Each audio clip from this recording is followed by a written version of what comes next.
प्रातःकाल हाथ दर्शनम्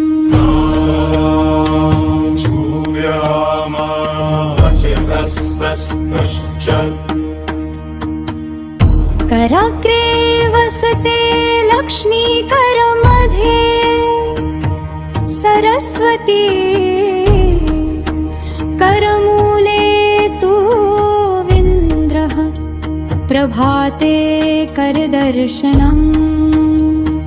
पृथ्वीशमाराधना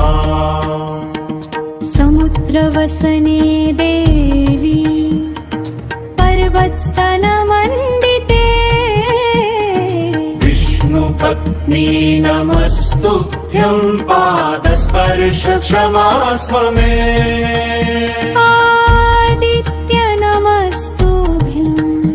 आदित्य नमस्तुभ्यम् प्रसीद मम भास्कर दिवाकर नमः अम्बाला नमोऽस्तु ते सूर्य नमस्कार सूर्यात्मजगतस्तस्तुश्च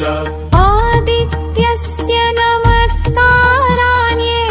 कुर्वन्ति दिने दिने दीर्घमायुर्बलं वीर्यं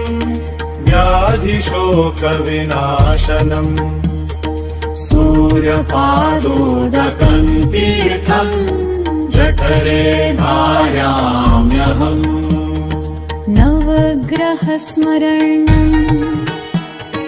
ब्रह्मा मुरारिस्त्रिपुरान्तकारी भानुः शशी भूमिसुतो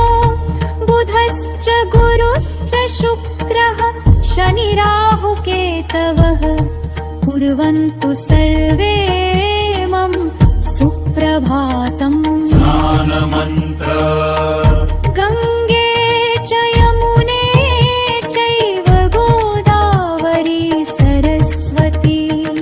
नर्मदे सिन्धु कावेरी जलेऽस्मिन् सन्निधिं कुरु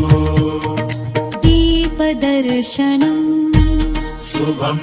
करोति कल्याणम्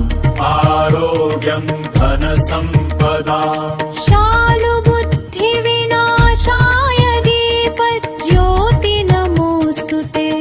दीपो ज्योति परं ब्रह्म दीपो ज्योति जनार्दनः